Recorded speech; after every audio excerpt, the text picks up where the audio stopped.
that anti-nade so impactful for the game. It cuts up all your sources of healing. You cannot get healed while you are purpled, and it's just very impactful for the game on how the game works, right? There's a lot of sustain in Overwatch 2, and without any way of getting healed, you will not be able to survive for long. Yeah, I mean, there's a reason why there's a lot of sustain is because there's a whole lot of damage in Overwatch 2 as well. You will die very, very fast if you cannot get that healing from Sin, from Claviella, from your supports, Dudat and Chubby on the other side for Akron. So it's going to be interesting to see if maybe we see a DPS change to come through. I would expect Flames to stay on this Reaper, but we know Tiny Shiny does have a Venture kind of in the back pocket that can do some damage as well. I mean, we saw the Genji here as well coming through, looking strong, looking good, but unable to find the full value that they were looking for on that second point.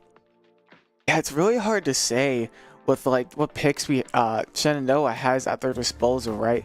As far as tank picks goes, it's harder to say what picks would go well into Junker Queen that Rain Dreamer is currently proficient in. Like we know from Rain Dreamer, she is very proficient in the Orisa and that Ramattra, right? Two very brawl-oriented characters, and I feel like Junker Queen has a really good matchup into Ramattra, right? But as far as Orisa goes, Orisa could kind of just act as like a school bully to that Junker Queen, kind of just javelin spin her way just to ignore those axe swings or those blades to try to get those stacks. And if Junker Queen tries to get anywhere near Orisa, she can just throw that javelin at her. Yeah, I mean, the Orisa, I think, looked good, right? I mean, javelins were landing. They were able to find multiple kills and picks off of these javelins, but they just couldn't find that extra leverage, right? They were able to get that first pick, and then they couldn't really find anything else because the counter engage coming through from Akron was so strong, right? I mean, we saw the Warcry coming through, the ultimate coming through from the Junker Queen with Senya there, and there wasn't really a response. They were automatically into that backline, and then we saw the supports fighting for their lives, right? Claviella and Sin trying to keep themselves alive, and then couldn't really keep the DPSs up, the tank up as well. So being able to snowball off of that initial pick is something that we haven't seen yet from SU. Right, and I believe like picking your targets first is something that's so important in Overwatch, right? So we have to wonder what kind of picks would you want to go for first. You want to go for the tank, kind of just brute force your way into it, or do you want to play a little more methodical, try to take out the supports in the back? But Kiriko and Ana, that is such a very powerful backline to have, right? Because they have their own ways of sustaining each other. Ana has that sleep dart and that nade to pop on herself and use that sleep dart on the opponent to just keep them out of their range, and kind of just, if it's a squishy, it can set up for a kill as well. But for Kiriko, she's a very hard character to deal with in 1v1, as her critical damage with her headshots does, I believe, triple damage, and she can two-shot most characters with 2 headshots. A very dangerous character to go against indeed. But even if you do get the jump on her, she can just swiftly just step away, teleport to one of her nearby allies, and even if she doesn't have that step, she can have that Suzu to use on herself to keep her alive, that brief moment of invincibility. And with these combos of like abilities together, it's really hard to deal with that. Yeah, it is really hard to deal with the engage that Akron has, right? You mentioned that sleep dart on that Ana, right? That might be an angle, right? Wait for the engage to come in from Akron, sleep dart whoever is closest to this backline, and then turn and burn, right? Just try to find that initial kill. And usually it's probably going to be around that Junker Queen or someone with that kind of engage. That's what we have been seeing from this Akron roster thus far. So we'll have to wait and see if that continues to come through and through. But yeah, maybe it is a swap back to this Ana. Like you said, the Nano will do wonders as well in a lot of these team fights, but the Kitsune Rush does wonders as well, right? Boosts the entire team, does a great job at finding those, as we will go into map 2. Shambhala's Monastery is the pick here for map 2. Right, and Shambhala, I do believe that is a map we don't get to see as often as well, because I do believe the most favorable attack/defend maps, I do believe it's called hybrid, is mainly Circuit Royale or Kings Row. But Shambhala Monastery, I do believe, is kind of that secret, like, third popular option. Right? We don't really get to see this map as much as Kings Row or Circle Royale, especially from the side of Shenandoah, who loves those brawl maps. And Kings Row, very straightforward. It's kind of just go around the simple line. But as far as Shambhala goes, they have that awkward second point where you have to go like up these stairs and up these slopes to make it across to the payload. But we'll have to see how that affects Shenandoah's game plan, as we know for sure they will be sticking with this brawl comp that they are oh so proficient in. Yeah, and this is one of those maps that kind of has some long-ranged angles that you can look at here and there. So maybe this could be an opportunity for some hit scan characters to come out. Maybe Flames tries this Ashe out to see if they can get just some long-range damage, some consistent damage, and play around just that Terror Surge with, I don't know, a Bob going in there, right? And just some sustained damage coming through from that Orisa. So we'll have to wait and see what comes out in that one. We don't really have a Widowmaker on this roster. I guess Flames could probably potentially bring that one out because Ashe does kind of have that ADS kind of play style that we often see. But it looks like Flames is going to stay on this Reaper, and a few switches coming up across the board. Ramatra locked in here for both sides. No swaps coming through just yet, so I'm assuming this is what we're going to be rolling with here for either side. Right, and we do see much more like brawl synergies happening with this team comp here, especially on the side of Shenandoah, right? We have Rain Dreamer on that Ramatra, can kind of swap between a poke playstyle with that Wanderer form. We also have the Nemesis form, much more brawl oriented, but we also have Tiny Shiny on the Mei, a character we don't really get to see often from her, but able to wall off enemies. Very powerful when you pair it with the right team comp like Reaper and Ramatra. But on the side of Akron, we have Paracasual, the Reaper, swapping to Venture, as well as Sunwolf showing that Sojourn that we got a little bit of a sneak peek from that game one. Ooh. I mean, we can already see the Venture in that backline. Paracasual going under the ground, trying to stay alive. Tiny Shiny will fall. Paracasual will follow suit very quickly, but Sunwolf able to find that back line supercharged shot onto Claviella. The support out of the way. Sin running for their lives as well, but will be quickly chased down, possibly find the kill. Oh my goodness. I mean, that was very close. Sunwolf almost going down. We'll be able to find that kill. Flames trying to seal the deal on that one. Tiny Shiny will come in off of respawn and find it, but Akron already on this escort seem to have SU's number. Right, Shenandoah has finally stopped the bleed on this one, but perhaps not yet because the payload's still pushing. They were incredibly stacked after that fight, as Sin took a long time to actually get KO'd and missing the timing with those cooldowns. Amazing read coming out from Paracasual, and so he's swapping back to Reaper, but Tiny Shiny taking him out. Purple, the Rain Dreamer, but holding that block, a massive damage reduction as Sin is able to take out Sunwolf. A little bit of revenge from that first team fight there, and though that struggling a little bit as he is caught in that vortex. Yeah, the healing coming through the wall is beautiful as well. Senya will have to pop the ult, but not able to find anything with it. Flames will be able to bring out the Death Blossom. Paracasual trying to get back in time, but won't be able to attribute anything to that fight. Right, and Shenandoah, they did pop an ult or two for it. I believe just the Death Blossom coming from Flames, they were able to stop that annihilation from Senya's Ramatra. And if you're on the side of Shenandoah, you might feel a little more confident in achieving that stop on that first push. They still have 2 minutes to fully hold this cap here, assuming that they were to keep this position here on defense. Flames getting those 3 massive dinks with the damage boost from the orbital and able to get out just as fast as Chubby goes down, as well as Paracasual.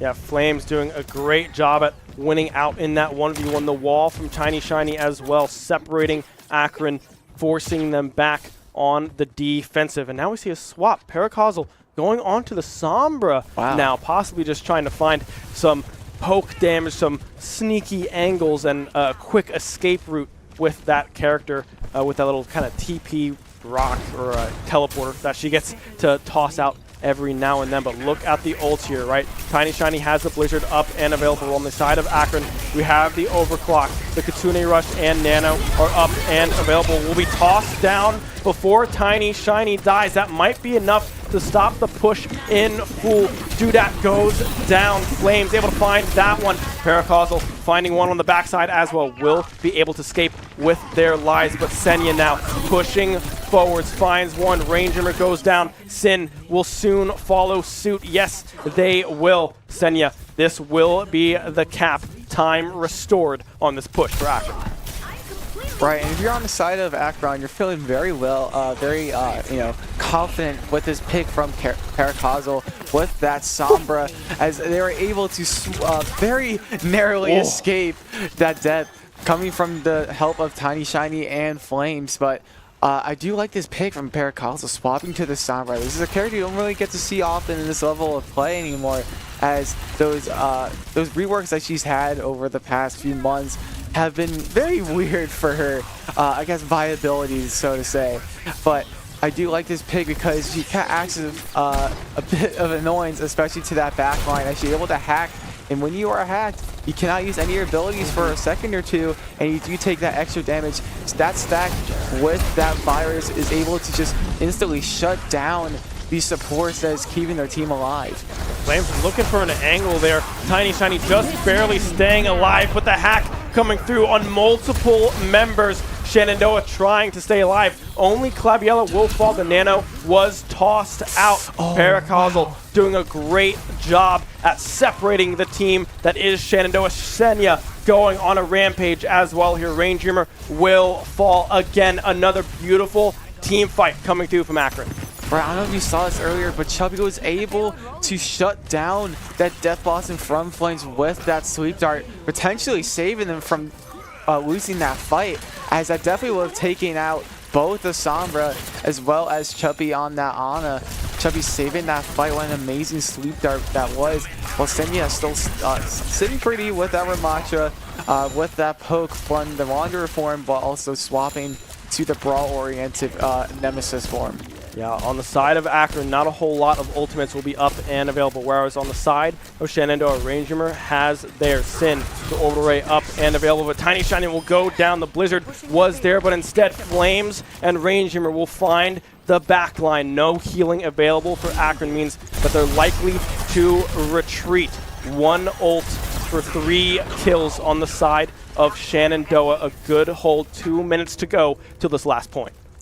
Right, and as you're on the side of Akron, you might be feeling a little nervous as you had to invest a few ultimates into winning that second point there. But if you're on the side of Shenandoah, you have both Blizzard and Orbital, 2 amazing ultimates in this particular game mode on this escort.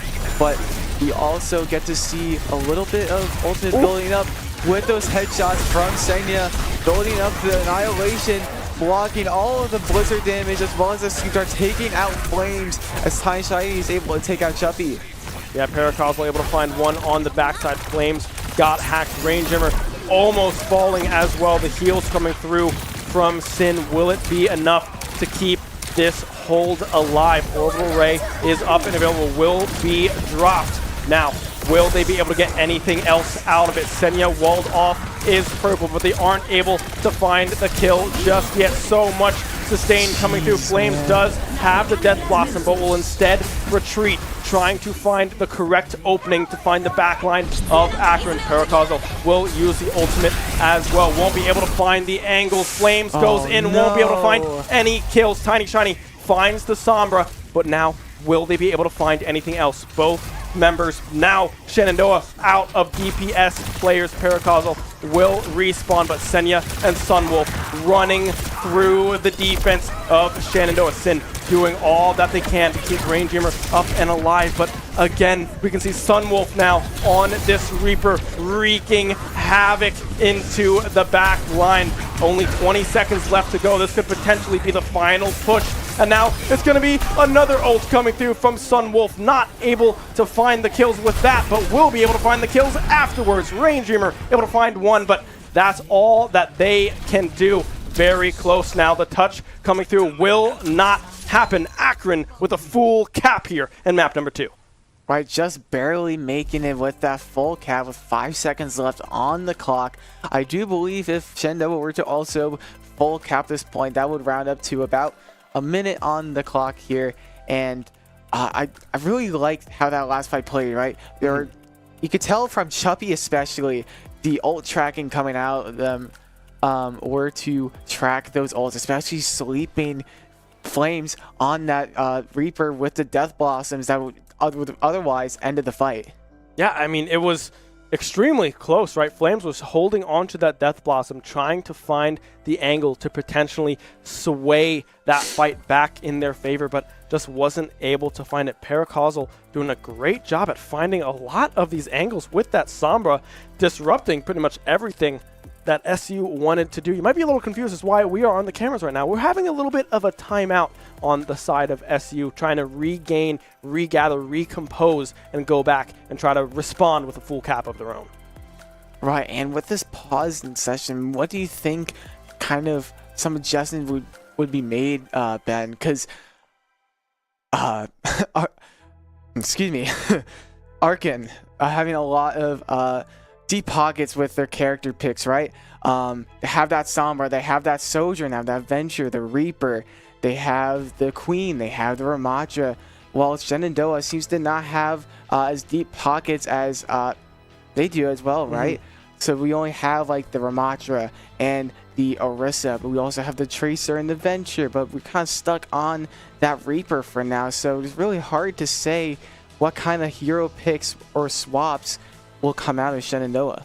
Yeah, I'm interested to see if Claviella sticks with his Ana pick, because it has been looking good, but it's been hard to keep themselves alive. That's why we probably saw that Kiriko come out sooner, right? Some self-sustainability with that Zuzu. So we'll have to see if that stays that way, but right now it's a matter of trying to stay alive, frankly, right? There is not a whole lot of sustain that we're seeing come through from Shenandoah, right? They're dying incredibly fast and seem very split off from what each other want to do, right? Maybe it's a little bit of a comms fix later, or now, rather. This would be the time to find those communication fixes, see what is going wrong, try to adjust, and try to send this second map to an overtime.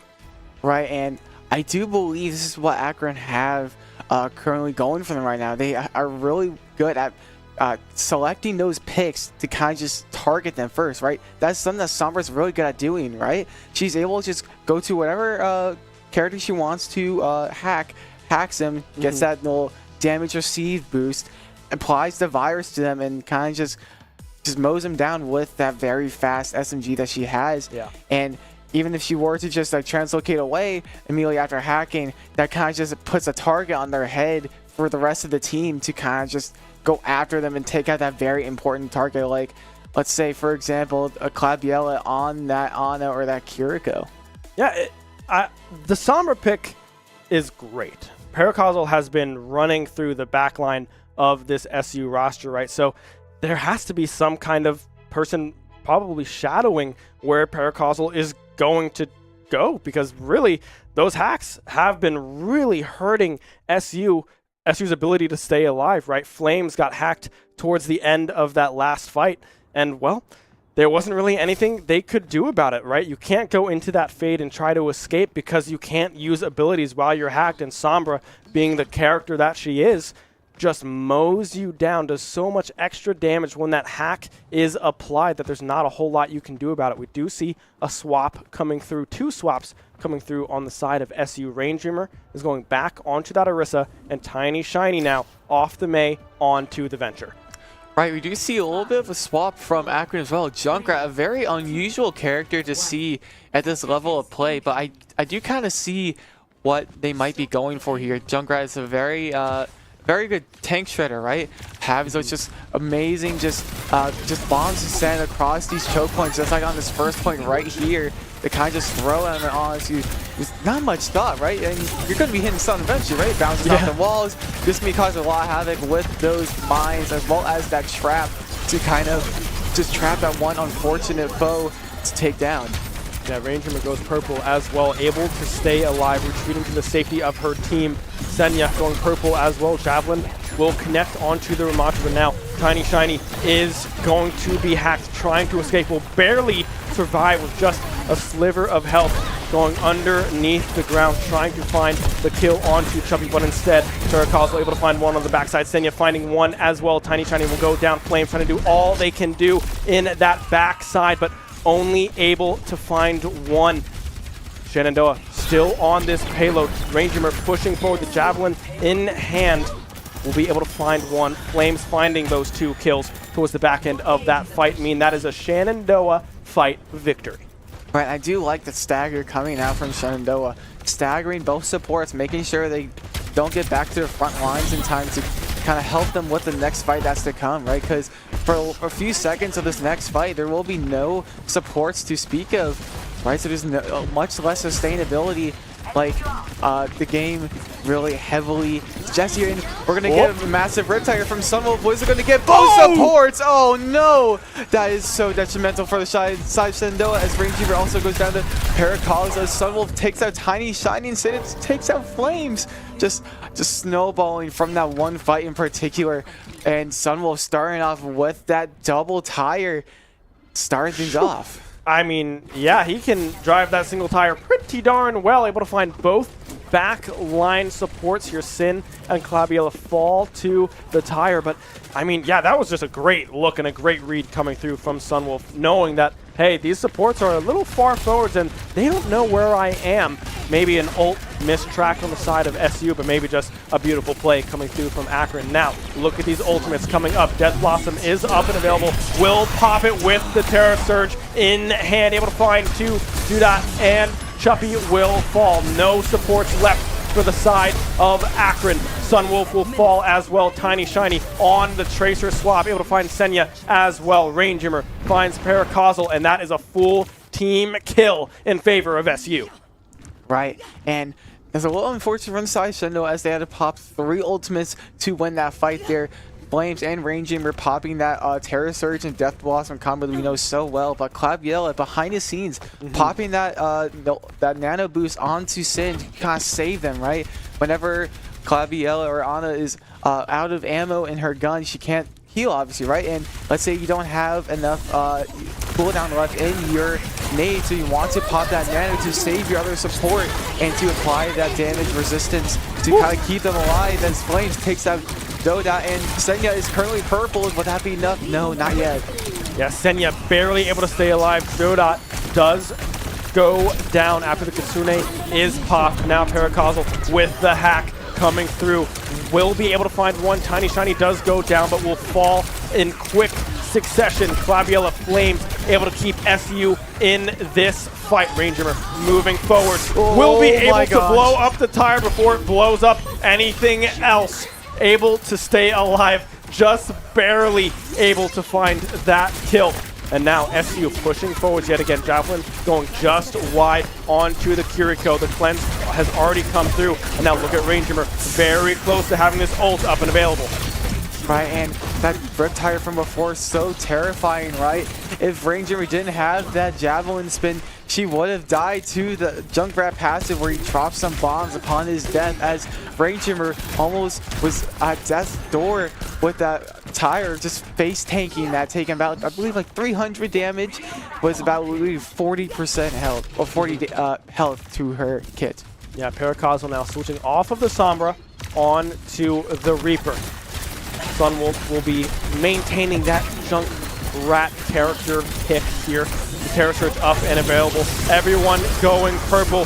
Will the ult come through? I expect it to, but there it will come. Tiny Shiny able to find a pulse bomb in the backside. Flames able to find 2 in response. Ranger will fall, but Paracausal will bite the bullets of that kill. Shenandoah able to now advance their way up to the second point, find this cap, and with plenty of time, to almost 3 minutes of time to find this last point. Right, Shenandoah had to pop, I believe, every ult they had at their disposal, with the exception of that Orbital, right? Orbital is such an amazing ult on either side, right? when you are attacking, you want to push. Whenever you want to walk with it, you can walk with the orbital as it travels in a straight line. And that applies for on defense as well, as they want to push them back. What we're about to see from Sin, walking forward with that orbital, staying within it to get the healing and the damage boost. So terrifying as Paracosmo goes down to flames. And we have Sunwolf in the back being a nuisance, but Rainjimmer is having none of that as she throws a javelin right into Sunwolf. Yeah, a beautiful javelin and another beautiful javelin coming through from Rainjimmer. Senya will fall, but now look at the ultimates available. Akron on this respawn will be deadly. Paracosmo has the Death Blossom up and available, but look at SU go, just tearing through the line. That is Akron. Let's see if they can go all the way. Claviella able to find one. Paracosmo will fall. The Death Blossom not popped. It's going to be Flames instead. The full cap coming through for SU. Right, and amazing adaptations from Shenandoah, right? They had enough of the Samba's tricks. They were aware where she was, kept track of what kind of patterns she may have had to kind of just annoy the backline, right? The tank as well as the DPS had a little bit more attention drawn towards the supports to help keep them alive, as it's a bit of a two-way deal, right? The supports keep them alive through their healing, and the DPS and the tank kind of help the supports to stay keep them alive by kind of fending off whatever pesky I guess flies in the back line to take them out. Yeah, I mean, a great switch up coming through from SU as well. This is what we expected to come through with this roster. Very strong brawl, very good at target selection, and able to take down the people that frankly were causing the most problems for them, right? We forced Paracosmo to switch off of that Sombra and back, well, now to the Pharah, and now Sunwolf back onto the Sojourn as well. Everyone on the side of SU staying the same, and will have to defend this 1 minute push overtime from Akron. Right, and this Pharah pick makes sense, right? You look at Shendo's roster currently, and they have a severe lack of hit scan. The only hit scan character that we know of is this Claviella on this Ana. We also have Reaper, who's technically a hit scan character, but obviously if a Pharah is up in the air, those shotguns are not going to do much to her, right? So this is definitely going to prove to be a bit of an issue for Shenandoah, as Chubby is able to take out Tiny Shiny. A bit of a misstep from Tiny Shiny, but Claviella, it all depends on whether or not she can hit these shots on this Paracosmo. Yeah, Rainjimmer now going to bed as well. Will be sent back to the respawn zone. Sunwolf getting dangerously low as well is put to sleep, but unable to find the kill is Shenandoah. Now just going back for this regroup. We lost 2 members early on in that fight. Now just going to try to re-engage here on this first point as Akron approach for this fight.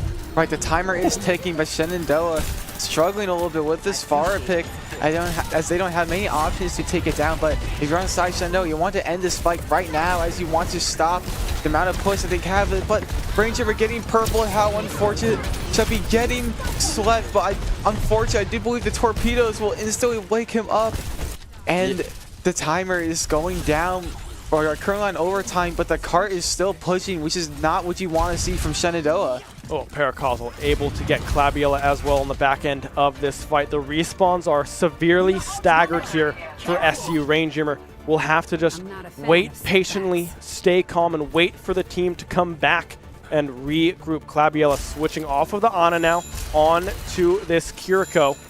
Ultimates, let's look at what we have. Tiny Shiny switching as well onto this Echo. I wonder if this is just a counter possibly to fly in the air with this Pharah as well. Flames getting dangerously low on that one. Almost has the Death Blossom up and available. Yes, it is just a one-on-one combat with this Pharah trying to find an angle, but great bob and weave from Paracosmo, able to dodge a lot of those bullets. Echo, not a hit scan character, but will be able to find the kill before Hell gets rained onto the backside of Shenandoah. Now it's Flames instead, turning the tides. A full-blown Death Blossom finds 2, and Akron's push is stopped in their tracks. Right, if you're on the side of Shenandoah, you're potentially not happy about that last push that Akron got, right? That Pharah got them so much mileage, but Shenandoah is not in a position to go counter swap to another character besides that Echo pick, right? Tracer is able to afford that ult cost, as Pulse Bomb is the ultimate that does not cost much, right? She's able to build up very quickly, which is the very high burst damage that Tracer has in her kit, while also having the lowest ult cost in the game. But in that position, you have to make something work, right? And stuffing that barrage was what turned the tides for Shenandoah, right? Yeah. They might not be happy with how far they pulled now, but they were able to stop the bleeding, and I think that's what matters. Yeah, I mean, a great switch coming through from Tiny Shiny onto that Echo, able to find the most beautifully timed kill to stop that barrage. But you're shaking your head here, Kyle. What are we looking at on this Akron side? We have a Bastion and an Ashe locked in for their defense. Right, I just got, I kind of got blown away by this pick, right? I was just not expecting it, right? Bastion, but it does make sense to me, right? Bastion's such a phenomenal tank shredder, right? That tank form, just so powerful, right? You can just shred nearly anything in its path, and I believe that aim is to just kind of just mow down Ranger on this Orisa while getting a little bit of extra poke from Sunwolf on this Ashe, the hit scan machine that they have proven themselves to be. Yeah, and we can already see Ranger going in. The Javelin will connect on to Paracausal, but into that tank form will be popped out very, very quickly. We'll have a pretty long cooldown on that one. Trying to time the Javelin will be pushing the advantage, trying to get into the face of Akron. Will be able to find one. Flames on the backside. Paracausal will go down. Javelin almost off of cooldown. Where is it going to go? Nowhere. Staying in the back pocket. Will go to sleep. But look at Flames on this backside, still able to find all of these kills. Tiny Shiny as well. The DPS is coming alive for Shenandoah. Senya going down as well. Claviella cleaning that one up. A great fight coming through from the Hornets. There we go, and amazing showing from Flames there, just pushing that aggression, knowing that he has to kind of take this risk, right? We saw in that first fight while taking out Paracausal, he was at about half HP, and if you are Reaper without those cooldowns on that front line, you might as well be as good as dead. You might have that lifesteal to your disposal, but that is not enough with how much damage his roster has, right? With the Ashe and the Bastion, and the the Ramatra to take out with that Death Blossom, taking out Paracausal as Chubby goes down to Tiny Shiny. Akron has no supports to speak of, and they just keep rolling with this payload in this this round 3 of this map too. I mean, still a minute to go here till they hit a potential overtime, and all they really have to do is make that one little diamond right there. They need to get past wherever Akron stopped their push in overtime, and they will win the map. Look at the ultimate. Sin almost up on the orbital ray. Claviella has the Kitsune Rush up and available. Tiny Shiny will be hunting in that backline for the perfect pulse bomb. And Rainjimmer, the Terra Surge up and available as well. Senya has the ultimate. We have some switches coming through as well. Paracausal onto the Sojourn. Sunwolf back onto this Junkrat. So we'll have to see who finds the angle first. And this is going to be the go button. The Javelin goes just wide. Claviella will fall. Rainjimmer put to sleep. And now Senya beginning to run through the backside. But Tiny Shiny coming up huge. Finding two. Will fall. Rainjimmer going purple, overtime ticking away. Akron find the perfect fight and come away with a map 2 victory. 2-0 lead, map point for Akron. Right, and it looked like Shenandoah had everything at their disposal to win this fight, right? They had the ult advantage. They had the, I guess this, how scary everything is with what they have at their disposal, right? Yeah. Both teams know how to ult track. We have seen that with how the Ana on Akron has been able to kind of track these Death Blossoms from Danny and instantly sleep them to kind of shut him down. But that being said, I do believe there's a little bit of a misstep in the positioning on that last fight there. Yeah. I do believe Ranger was pushed far up a little too much to take down that Kiriko. And honestly, I do understand, right? That Kiriko was at 1 HP, yeah. Taking out one of those supports, especially one who has high healing numbers like Kiriko, is very important. But she was able to get away, and she went too far up to kind of help their team. And despite Tiny Shiny getting 2 kills, one with the pulse bomb and one just through normal means, that wasn't enough. They were able to lose that point to Akron, as Akron was able to kind of stick to their game plan.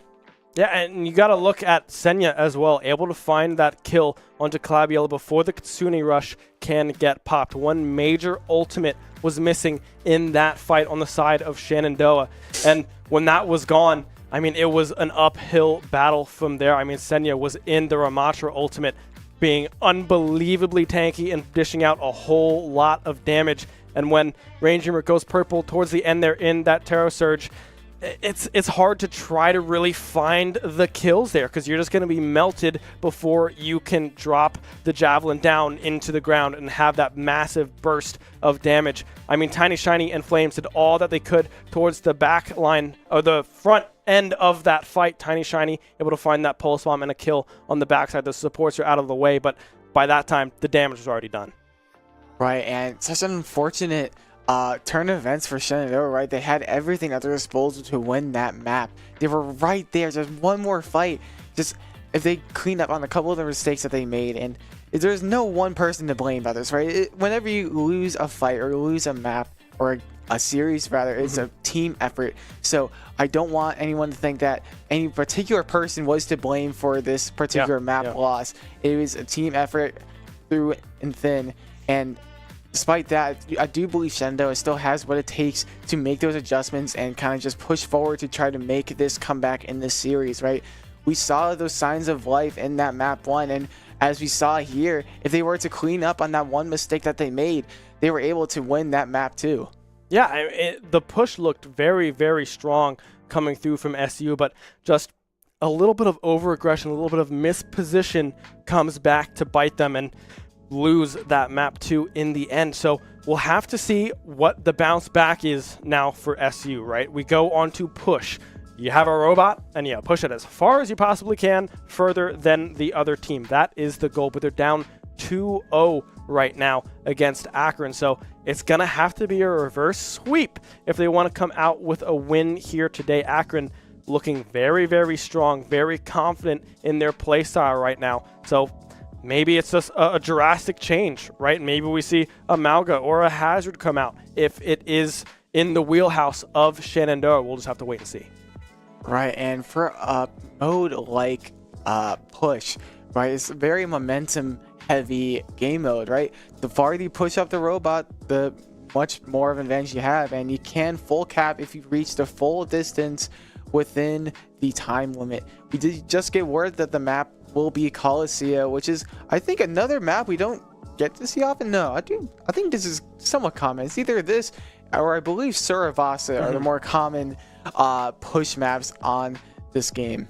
Yeah, Coliseum is one that we've seen this team play before, I believe, alongside Suravasa as well. Very confident picks coming through, but push is something that Shenandoah historically has not been their best game mode, right? It's been looking better this semester. It looked better last semester as well. So we'll have to see if they can keep up that momentum with this game mode. But man, down 0-2 in the series. Akron looking practically unstoppable so far through these first 2 maps. SU needs to come up huge, get the morale up, get the confidence up to try to pull off the reverse. Right, and like you said, this is not a game mode that Shenandoah is particularly too fond of, right? But they have to make these adjustments. They have to do whatever it takes to win this map, to have a chance of salvaging what's left of the series to win. Yeah, it's going to be close, right? This is another one of those maps that we often see these hit scans come on, right? This is a Sojourn's dream, right? Sojourn loves this map. Not a hit scan, but pretty much almost the Soldier counterpart, just with a slide instead of a sprint. Right. Right. So a very, very strong character that we often see. Specifically, the ultimate Overclock is a hit scan, right? So once you get that online and you click some heads, man, they are gone. That does a whole lot of damage. Right, such a very dangerous ultimate to deal with, right? If the Sojourn's hitting their shots, it could mean devastation for the other team, as it is much stronger. It can pierce through enemies, and it just charges instantly. And we do see these picks here. We do see the return of the Senya Junker Queen with a little bit of a uncharacteristic choice from Sunwolf, as they like to be a lot of hit scan characters, with the exception of that Junkrat and maybe the Hanzo as well. We have seen a little bit of the projectile action from Sunwolf, maybe showing their power as a flex DPS in both hit scan as well as projectiles, and Paracausal back on the Sombra that we saw work so well in the first half of that map too. Yeah, we can already see Paracausal and Tiny Shiny likely to meet here halfway. Tiny Shiny trying to get this poke damage, as she often does. We can see Claviella as well taking a little bit of poke early on, but nothing to worry about, as this skirmish has just kicked off. Ranger are getting around half health as well, but the sustain coming through from the healers. First touch will go to Akron, just barely, but will maintain some contest here. Ranger going dangerously low. Paracausal as well, trying to escape off the side of that fight. Javelin up and available, will go out, will land onto Senya, but no one able to find any kills just yet. Just health trades coming back and forth, back and forth. Sunwolf getting dangerously low there for just a moment. Still dangerously low. Senya as well, with just a sliver of health remaining. Finally, somebody goes down. Claviella able to find Sunwolf. The Javelin will connect, but Rangeimer will go down. Tiny Shiny on the backside, able to find one. Flames finding the second. The supports are down. Flames able to find them both. Only Rain Dreamer falling on the side of SU means that they have full control of this robot. Right, and Flame just showing his dominance as like more snowbally kind of DPS, right? We see in a lot of these fights in the series, we see Flames able to take one down and the next, despite not having a tank for the latter half of that fight. Flames still had the comms to get in there and deal some damage, right? And we saw that as he took out about 3 enemies. Yeah, Sin getting dangerously low there as well. Has just a sliver of health. Will finally go down. Senny able to find that one. Flames as well will fall. Ultimate almost up and available for Ranger, but I would expect a full reset to come through from SU after already losing 3 of its members. We'll try to buy as much time as possible, but Akron just pushing forward 4 ultimates to their name. Paracausal able to find that one, switching back off the Sombra, back on to this Reaper instead. Now, this is going to be a very ultimate heavy third fight. Wow, yeah, Akron has almost every ultimate at their disposal, minus the Death Blossom. Same thing for Shenandoah, but we are dangerously close to that orbital. But ideally, you do not want to use both support ults in the same fight, as you kind of want to don't want to use those ultimates to kind of stack, because they're already so impactful in the game, right? That Twin Dragons will dangerous. Set up the combo with the Death Blossom and Turret Surge, but only getting one in Sunwolf, but applying a lot of pressure as you're able to stagger them all and keep them far away from each other and not having to win them that one fight. I mean, that was just a beautiful engage coming through from Rain. Dreamer Flames as well, following up with the Death Blossom. Only 2 ultimates used in that fight. I believe the Pulse Bomb actually was also used on the back end of that fight as well. But still, Sin and Claviella still having their ultimates up and available. Sunwolf did pop the Twin Dragons on the side of this Hanzo. Senya, Godot, and Chubby still having their ultimates up and available, so we'll have to see when those ones get popped up. But Godot getting low yet again. Ranger pushing forward, trying to get all this chip damage. Godot will finally go down. Crabby able to find that one. Sunwolf will respond. Both Kirikos off the board. Chubby dangerously low on this Ana, barely staying alive. Ranger trying to find that kill, but instead Paracausal will go in with the Death Blossom and get shut down immediately by Flames, but Senya has a response. Able to find 2. Sin and Flames will fall. Ranger dangerously low will finally go down to the Junker Queen. What looked like a great fight in favor of Shenandoah is quickly shut down by the tank player of Akron. Right, and it looked like Shenandoah was about to win that fight, but Akron was able to stack both the Carnage and the Nano to kind of turn the tide of that fight. We do have a little bit of like a ultimate tie here, right? We both Kirikos have their Kitsunes ready, but Tiny Shiny has that Pulse Bomb ready, but Sunwolf about to get that Twin Dragons ready to roll. And with the choke point that might be coming up on this bridge, might be a great opportunity for Sunwolf to pop it, but they're dangerously low. Will this be the end for Sunwolf? Yes, as what would be the end for Chubby as well. The Javelin will connect onto Senya. 3 members of Akron already gone. 1 DPS and 2 supports already off the board, but the tank will soon follow from SU. Ranger goes down, no Terror Surge up and available. Tiny Shiny dancing around the competition, able to find the kill on to the Junker Queen, maintaining now possession of this bot. Needs to walk it all the way back and continue the push down just about 20 meters. Right, we do have the Terror Surge back from Dreamer. We also have, just now, the Death Blossom coming back from the Flames. We do have another old combo ready to roll, but when will it be popped? Who knows? As we have a little bit more brawly action here, trying to get some ultimate stuff here as both Kitsuneers are coming out. Ranger were just trying to take everything as there's just so much chaos going around. Yeah, Sunwolf popping Oh out as well. Flames with a goodness. huge Death Blossom, finds 3. Ranger follows up Senya, trying to do all that they can do, but will shortly fall. A huge fight and a massive turning point for this push for SU. Right, almost every ult had to get popped here, right? Only 3 ults on the side of Shenandoah, but that Death Blossom was everything they could ever need on the side of Shenandoah. Only Kitsune and Death Blossom was popped, but both ultimates were popped, the Twin Dragons and the Kitsune from Akron, but the Terror Surge added some extra pressure, and Shenandoah finally gained the lead back in this map 3. I mean, a huge momentum shift will gain the lead with that one. Senya does have the ult up and available. Ranger just using that Terror Surge to win out on that fight as well. Momentum has swung, Kyle. Shenandoah moving this bot to perfection, but here comes Senya, the ultimate onto Ranger. Tiny Shiny getting low as well. Ranger will fall. Senya will fall as a response. Both tanks are down. Sin will soon fall. Paracausal able to find one, but Tiny Shiny on this back side will be able to find a response. Chubby will fall. Claviella, the kunai to the head, will be able to find that kill. Flames barely staying alive as well, going into that fade, but now the respawns are coming through. Senya back on the playing field.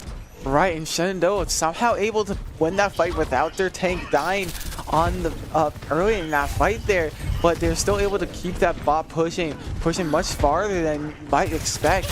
Went from like 66 to 110. Now you see SU regrouping where it all started. The starting point where the bot laid to rest but was awoken quickly by both teams. Now Paracausal has the Death Blossom up and available. Chuppy with the Nano up as well. Pulse Bomb does get thrown out but will not be able to find any kills. Sin has the Orbital Ray. Flames is about to have that Death Blossom up and available for themselves as well. Now 2 seconds left remaining. Tiny Shiny on the backside will be able to find one. Chuppy goes down. The Nano out of the way. Paracausal as well loses out to Flames. Sunwolf trying to retreat. Senya as well trying to run away the best they can, but Tiny Shiny says no way. Blinks forwards, finds one. Dodot trying to do the same. Flames able to clean that one up on the backside. Sunwolf, do all that you can. Will be able to find one. Ranger cleans up that fight. Now 1.5 minutes to go, and Shenandoah in full control. Right, and just Tiny Shiny showing the power of how evasive Tracer is, right? It looks like no one on the enemy team was able to really put a scratch on her, right? Even when they would, she was to get healed or dash away or recall. Trace just has those get out of jail free options that we mentioned earlier, Ben. As Shenandoah has those ultimates built up. We have the Death Blossom, the Kitsune as it gets popped with the Terror Surge.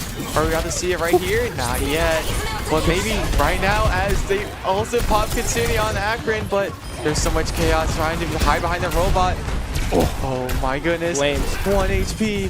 Flames pushing the action towards Akron, able to find one, will go down. Death Blossom not popped on the side of SU. Claviella did use the Kitsune in that exchange, but everyone on the side of Shenandoah has come alive, going for a potential full cap here. They're going to go towards this spawn. Only about 1 meter left to go. Will finally get contested, but Tiny Shiny able to find one. Claviella finding the second ults used across the board. Well, only one from range. And Flame still holding on to the Death Blossom. Tiny Shiny, the Pulse Bomb finally coming out onto Senya, trying to find these kills, but the hold is so strong. They aren't able to find these kills on the side of SU. Flames will finally find two. Tiny Shiny with the kill on the Paracausal as well. Only one remains. The full cap will come through from SU, and they will stay alive in the series.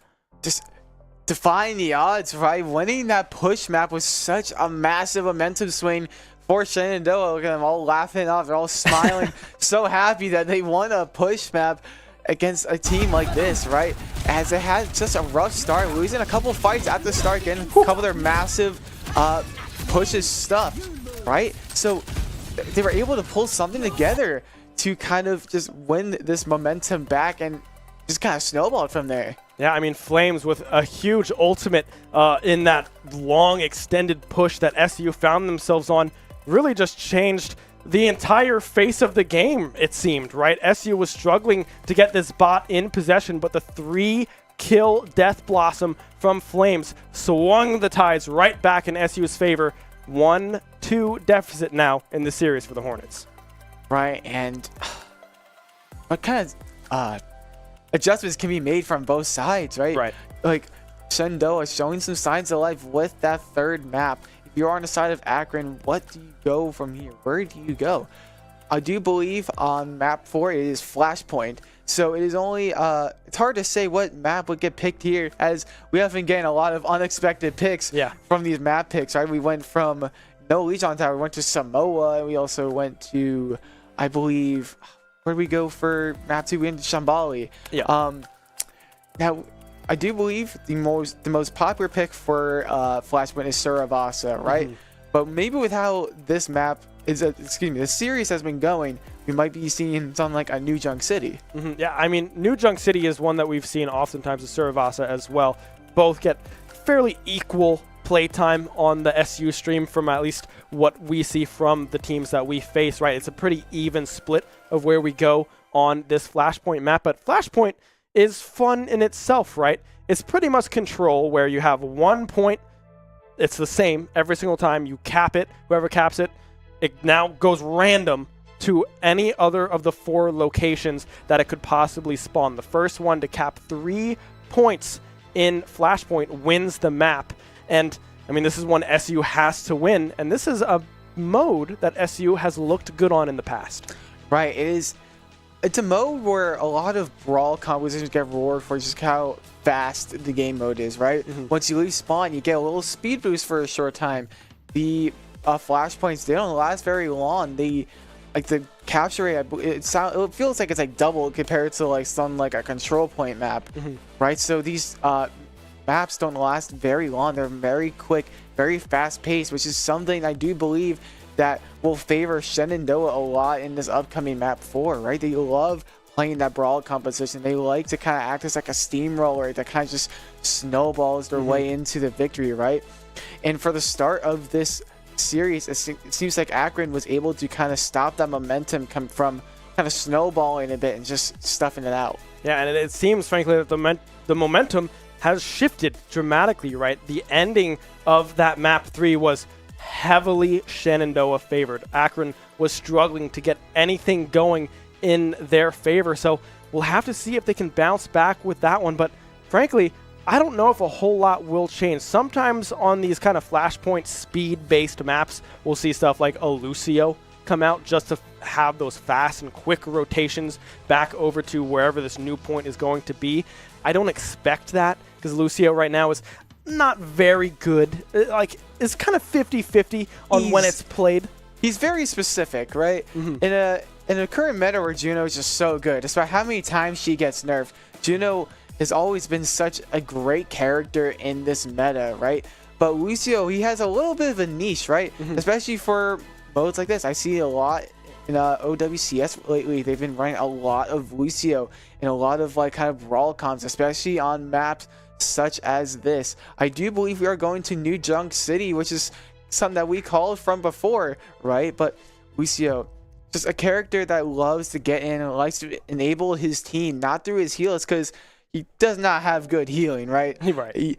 But it's not what he's meant for. He's meant for that speed. He enables his team through his speed. That amp speed, such a great engager, and he also has that beat to keep his team alive, basically keep anyone from being killed for a few seconds, but those few seconds can mean a lot. Yeah, I mean, the beat is a very strong ultimate, right? You get so much shielding, it's not even funny from that Lucio. So we'll see if that finds some play. I feel like I'd expect to see something like the Venture to come through from Tiny Shiny. I know she really likes that hero and excels on it quite well. The Tracer as well looks very, very strong and has looked very strong over the last 2 maps that we've seen it. But yeah, it might be kind of a gimmicky kind of playsaw, right? We might see this Venture just getting in some poke and then going into that burrow and running away. And then going right back to it, getting some poke, and then into the burrow and running away. We'll have to see how it goes if we do see some kind of poke comp. But frankly, I don't know if a whole lot will change on the side of SU. Right, like after using the comfort picks for that map 3, I don't really see much of a reason for Shenandoah to change. You know, the Tracer, the Reaper, the Orisa, the Kiriko, and the Juno just all seem to be very comfortable picks for Shenandoah, and that's what won them that map 3, right? They had the coordination. They were saving those ultimates for very integral points of that map, and we'll just have to see if that will stay and what kind of picks will we see from Akron, because we have seen from that roster they like to swap things around. They're not afraid to try out something new. We've seen Sunwolf swap to the Hanzo, to the Junkrat, and we have seen Parakazo on that Sombra. We did see a little bit of Cassidy action from Parakazo as well as that Reaper that we have so far seen to be as his ace. Now, we did just get confirmation that the new map is going to be New Junk City for Flashpoint to come through here. So we'll see where this one lands, right?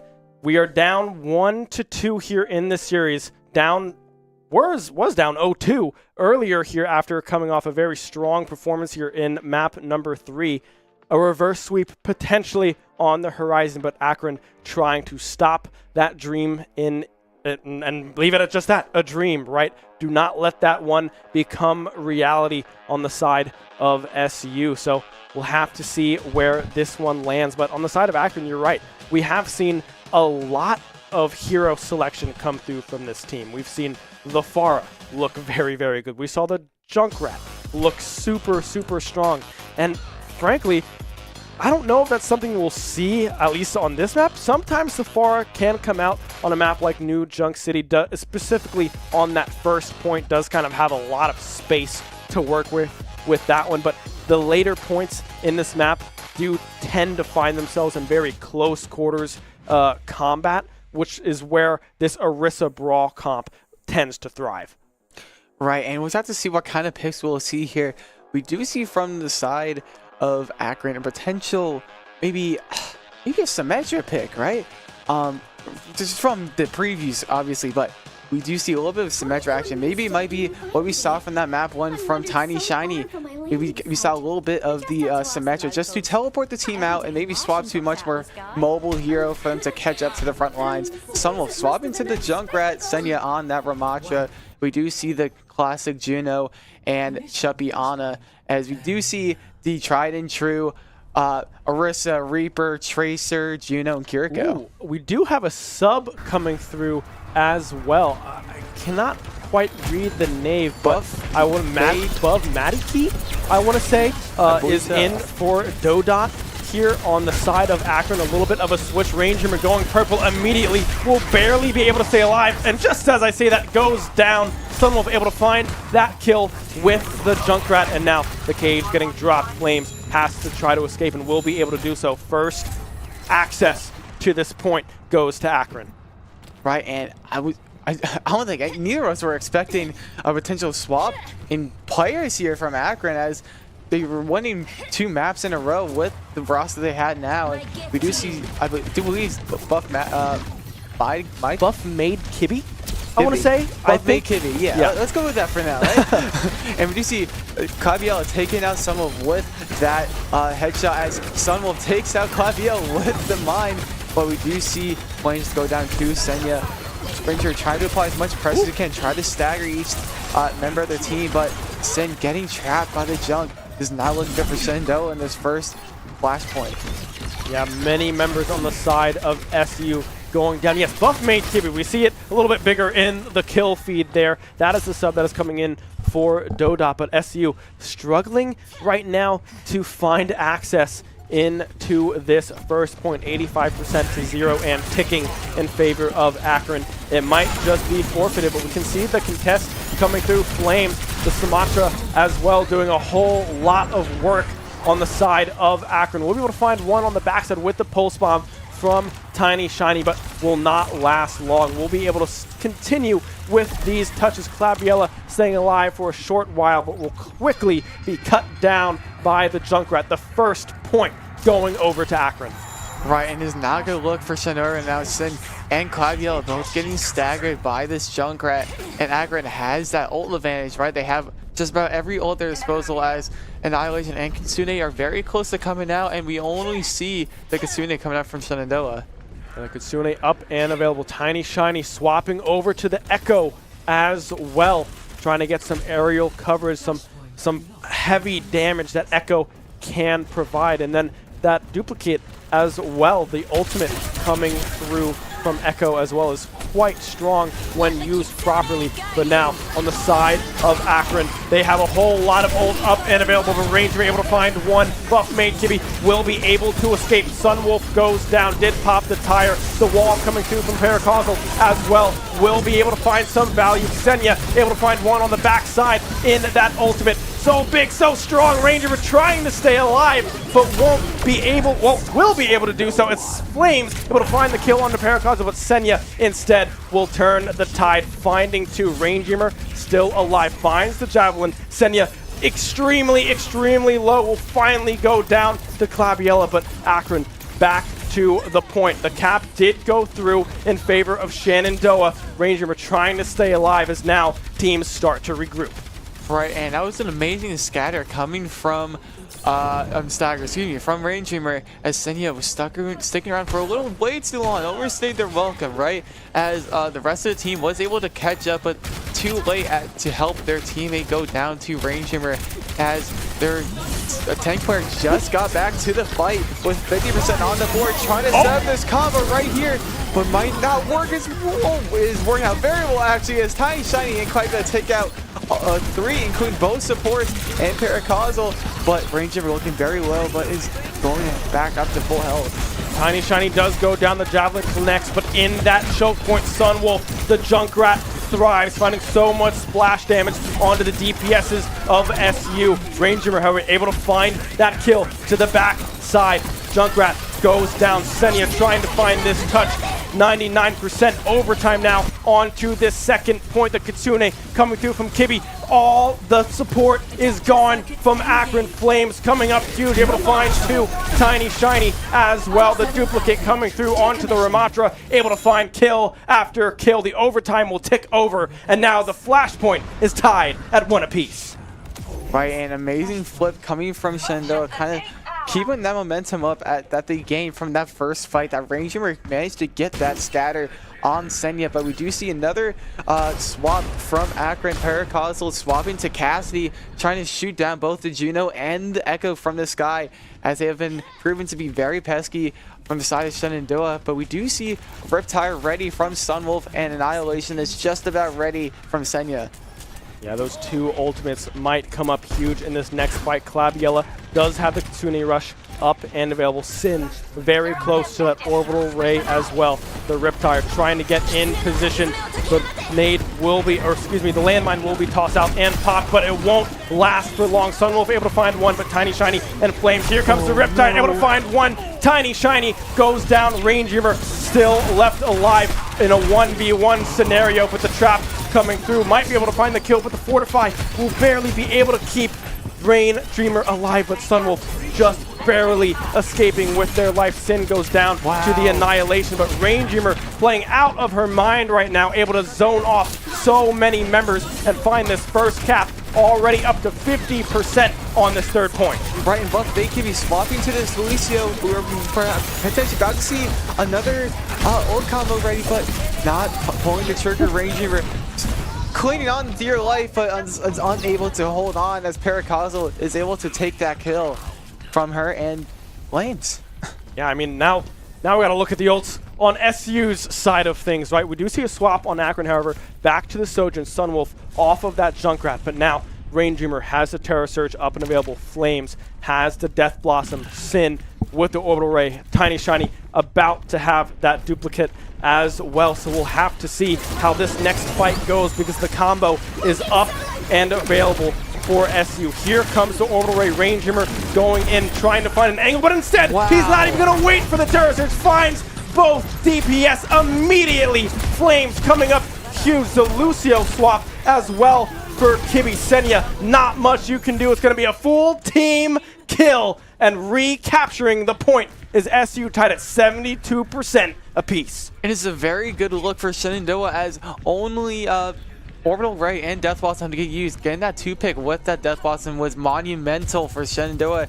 It gave them so much momentum while still being able to hold on to that Terror Surge from Ranger, trying to push them away from the point, but that will not be enough. Potentially will.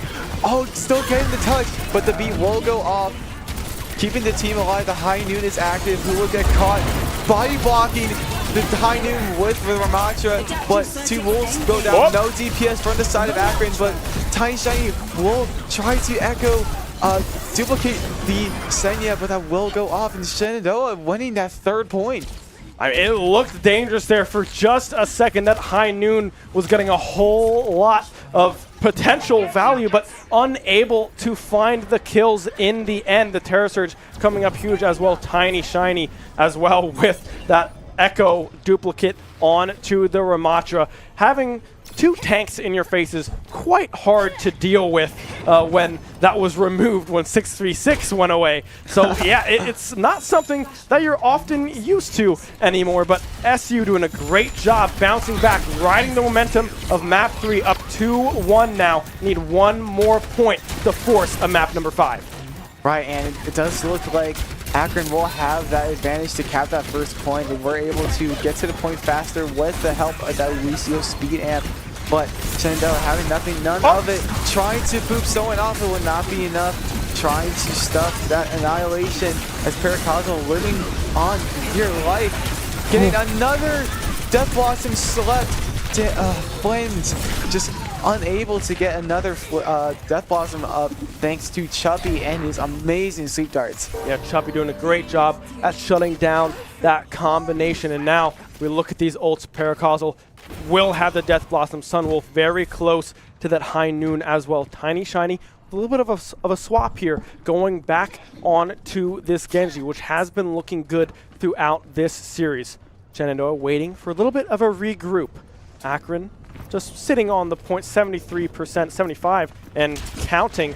SU, are they going to force a 0.5 to force a map 5? We will have to wait and see. The Orbital Ray coming through. Sin popping that one immediately. The Death Blossom comes through from Paracosmo, but is shut down by Flames.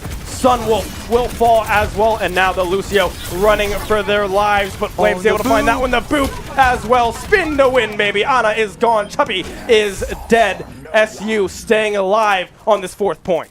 Right, and Senya dropping off of the ledge, intentionally dying to kind of reset and to prevent the side of Shenandoah from getting any more ult charge. As damage racks up, you also get more ult charge by taking out yourself just by jumping off the map. Reduces the ult charge they get. Yeah, we're very close to possibly having a Dragon Blade as well, about 60% up onto this Genji. Rain Dreamer taking a lot of poke damage there as well. Might have to back up and regroup with the team. Looks like they will do just that. Some poke damage as well onto Paracosal as well. The dash coming through, but the beat will be dropped. Tiny Shiny trying to escape, but that is a massive ultimate out of the way. Rain Dreamer has to retreat, getting damage low. Tiny Shiny as well, and here comes the engaged Chuppy, popping the nano, trying to find this early kill. The Javelin will connect, but Chuppy and Senya find two. The front line is dead. The High Noon finds another. Tiny Shiny will go down. It looks like it's going to be a complete team wipe, a team kill in favor of Akron. And now, Kyle, we're going the distance. Flashpoint, point 5 to try to force a map 5 for a potential reverse sweep for the Hornets. Right, and it's really hard to say who will win this particular first fight in this Flashpoint, Ben, as Tiny Shiny has her role, but so does Senya. But we do have Flames, and both Paracosals slowly creeping their way up to get their Death Blossoms as well, but no support else to speak of. But Sin is slowly racking up that orbital. Yeah, it's going to be very pivotal to see where this Dragon Blade goes. Dashing through the backline, able to find one. Chuppy will go down, dashing yet again, almost able to find Paracosal on that backside. Annihilation popped by Senny, able to find one. Tiny Shiny goes down. Glabiella soon to follow, but Flames with the Death Blossom in the backside, able to find two, finds three. A one fight for SU. Another clutch Death Blossom coming out from Flames. Ranger on the cusp of dying. Flames comes jumping in like a knight in shining armor, taking out all three of the targets with that Death Blossom to save them from that one fight. And now Shenandoah is racking up that percentage quickly to potentially take this map forward. Paracosal has the Death Blossom up and available for Akron. Sin doing a great job. Ranger going purple in a dangerous situation. The Orbital Ray will be popped, trying to keep everybody alive. The Death Blossom pop, but goes down! Paracosal gets nothing. The beat as well will be dropped, trying to keep the team alive. Flames trying to find Sunwolf, will finally do so. Tiny Shiny with a dash through the heart of Akron. Terra Surge now up and available for Rain. Dreamer the Javelin will connect onto Senya. Senya so dangerously low, will finally go down. 80% on this timer.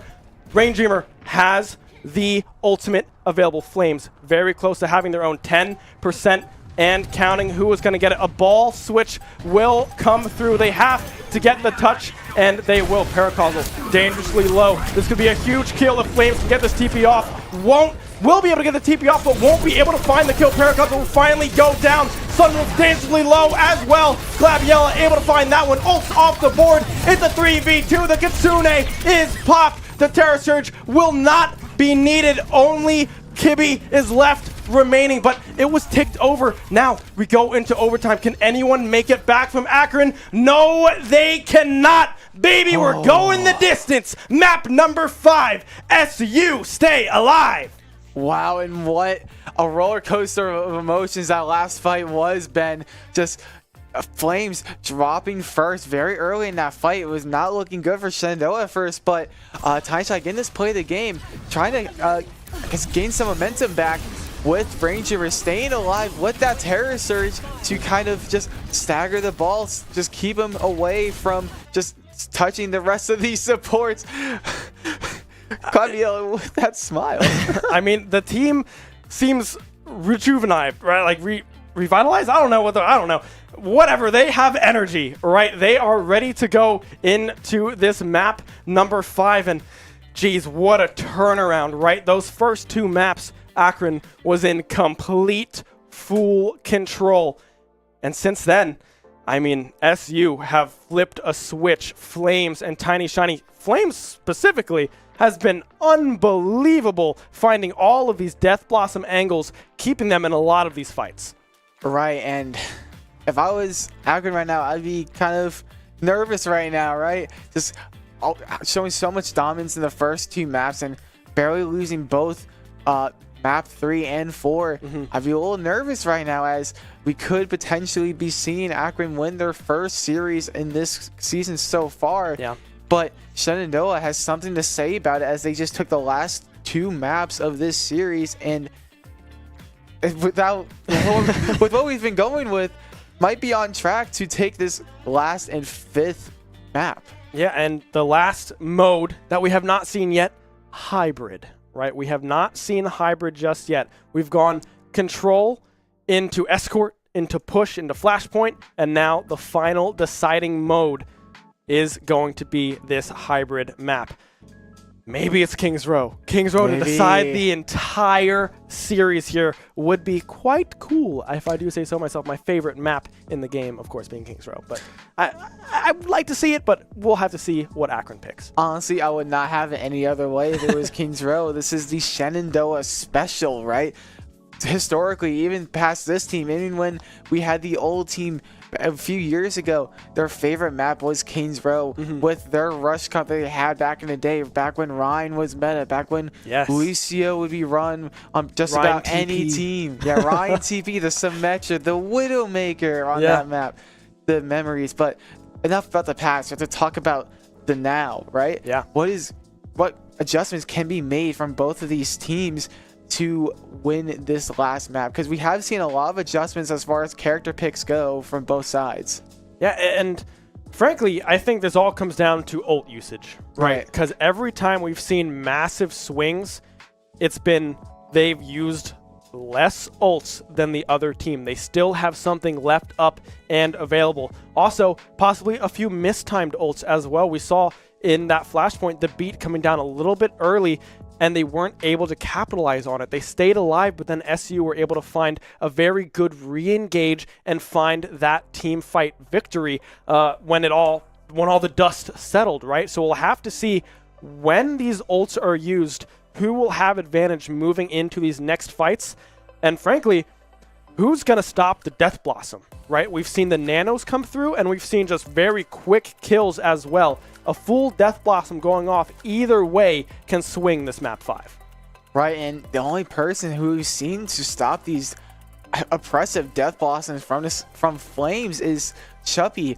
Just an amazing on the player from the side of Akron. Just those amazing sweep darts. Can't seem to miss from what we've seen, and having to only drop maybe like 2 sweep darts from what I've seen. And in a lot of like very important sweeps, especially on Flames, on that Death Blossom, stuffing a lot of those early game swings, like you mentioned before, trying to swing from momentum, trying to just stuff that momentum out extremely early with those sweep darts. Yeah, this is very just, the timing has to be pixel perfect, right? Because if you can stop the Death Blossom, you've stopped the entire engage pretty much on either side, right? But the other thing that we've been seeing a lot is that the Terra Surge has not been fully used in unison with Flames' Death Blossom. And we did just get word, Kyle, I'm smiling, because we are going to good old Kings Row to decide this insane series. I would not have it any other way, Ben.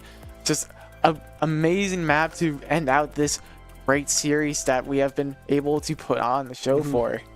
Yeah, this is going to be an insane finish, right? This is like the brawl compiest like map ever, right? This is built for these brawl comps, and man, both of these teams have been playing it extremely well. Now I'm curious as to what the character picks from Akron are going to be, because we've seen the Ramatra the last 2 maps. We've kind of moved away from this Junker Queen as well from the side of Akron. So maybe we see a revisit to that JQ, see if they can get this brawl and this damage back in their favor to try to combat this Orisa that has been looking oh so clean thus far. The javelins landing every which way for Rain Dreamer. Right, and we'll have to see what kind of picks we get here. Maybe we get a flash of the past. Reinhardt, very great on this map in particular, right? We have seen from the past, and even like now, I've seen occasional Reinhardt show up in competitive play, but who knows? That's what we'll see here. But with how brawl-oriented both of these teams are, we might just see it. But with what we see right now, I do believe we see double Orisa coming out from both sides, right? So it's hard to see, like, say what will happen. Yeah, double Orisa is something that we often see in this meta, but something else we often see on this attacking side to start is we see a Widowmaker selected on the side of Akron.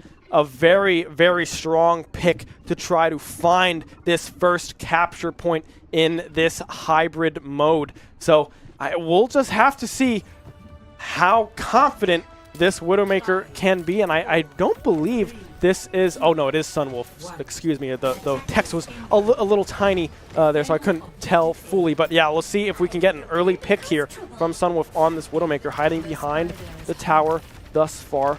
So just trying to hunt a spear coming through, the Javelin connecting for Senya onto Rain Dreamer. Won't be looking for a Javelin of her own just yet. Will be able to connect more onto Senya, but it's just going to be traded right back.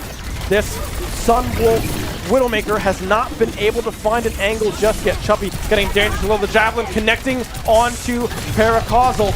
Won't be able to find the kill either. The hack coming through. Ranger has to run away. Javelin Stone left and right, landing every which way, but finally Paracausal able to find one. Ranger will go down. The TP out from Flames, and a potential regroup coming through from SU. Right, we do see a little bit of overextension there from Ranger. We're pushing a little too far up and paying the price as she gets hacked and taken out just like that. And as Akron is able to just about take this first point of this payload, about to see how proficient the Senya is. It's the first time we've seen it in this series. And Sunwolf on a sliver of health. Could be literally 1 HP, but both Mike Kibby about taken out. Barely missing that shot. TPing away from that Terror Surge. How daring from Flames. Yeah, I mean, that was a very well-timed TP to come through. Sunwolf able to find one. Claviella will go down, but SU doing a great job. Flames specifically doing a great job at applying that pressure onto the Widowmaker. And just as I say that, the Widowmaker finds the angle, finds the head, clicks it to perfection. Flames knocked off the board.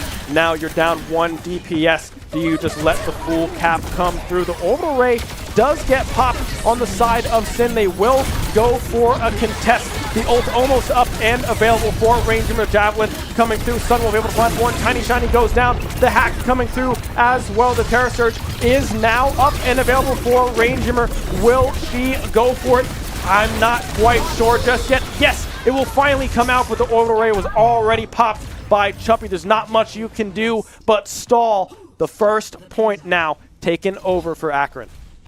Right, and just getting that old combo stuff out by Ranger and Flames. Flames still able to hold on to that Death Blossom for later, as he was not able to pop it just yet. But Shenandoah does have the old advantage, but they still had to invest a lot into that win from Akron.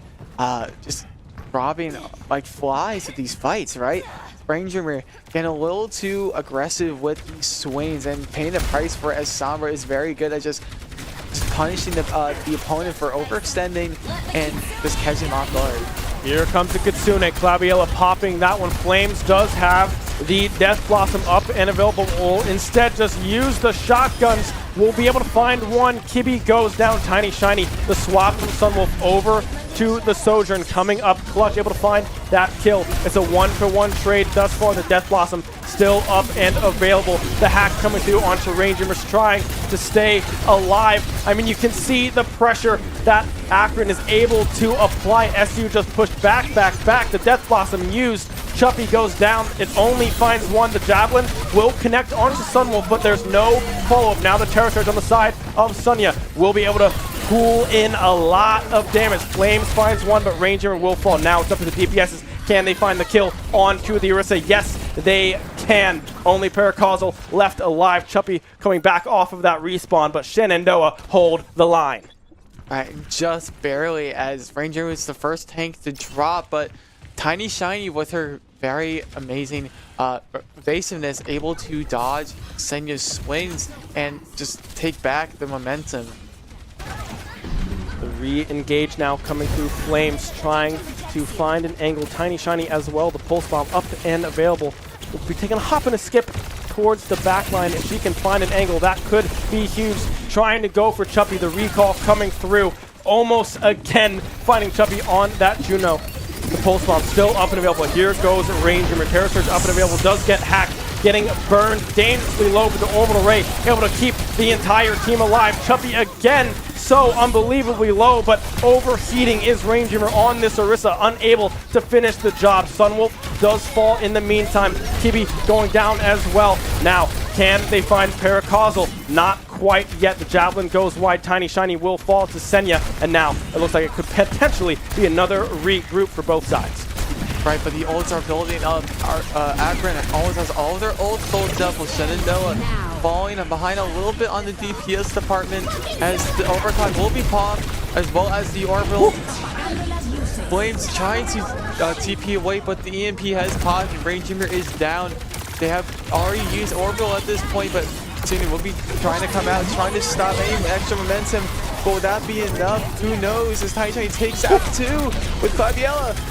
Labiella able to stay alive for the meantime. Flames and Tiny Shiny arrive in time. Only 1 falls to the 4 on the side of Akron in the end of the day. Now, a minute left to go. They have to try to reach this first point. Can they do it? Ults, 3 of them, used on the side of SU. Flame still has a Death Blossom up and available, and Sin is about halfway to that orbital ray. 0-0 will be available for the side of Akron on this final push. Right, and considering from last fight, turned out to be such a tide turner, right? The extra attack speed and the cooldown reduction was able to do it. We're trying to get another Death Blossom that Denny's also used to. Barely escaping, applying so much pressure as Shenandoah is looking to stop this last push, as only Chubby and Senya are left standing. It is only Senya, and that will be it, just about. 5 seconds remaining here on this timer. It looks like they will be able to hold the line. They get the first control point, but they can't push the payload far enough for the second. Shenandoah, it's looking good. Exactly, Ben.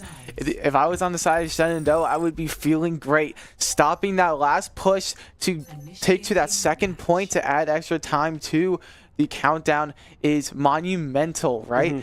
And Shenandoah only has to take it about halfway. If they can take the cart past that little choke point that Akron has had a lot of difficulty trying to work around, they will win this series and get this reverse 3-0, but we'll have to see how that plays out first. Yeah, reverse 3-0 is tough, right? This is a very hard thing to do, so we'll have to see what happens here as now we see some of the picks start to come through. We do see a Torbjorn for Paracausal here. Zarya. For now, unsure if that is going to stay. The Zarya as well getting picked up from Senya, something that does play very well into this. Orisa does a good job at racking up a lot of damage with those bubbles that are put around herself and her teammates. If you hit it, Senya will just do more damage. That's just how Zarya works, and man, it's stressful sometimes playing against one of those characters because you want to shoot them, you want to kill them as fast as possible,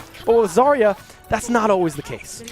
Right, that's exactly why Orisa does not like this matchup, right? She likes to kind of just bully that extra tank, right? With the amount of CC she has and the CC move she has, she just loves to kind of just play that bully, kind of just, I guess, stuff you in that locker kind of deal, right? But Zarya is kind of immune to that. But if you just, sometimes you just brute force your way in, she'll just go down. If you ignore her bubbles, you will take them out. As Shenandoah is kind of just steamrolling this first fight.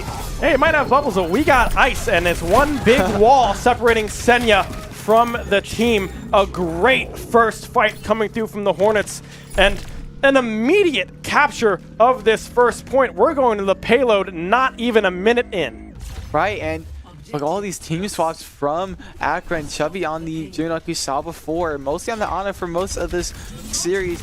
Buff Mike could be back on that Lucio, but we do see Senya on that Zarya, the Junkrat, and Torbjorn.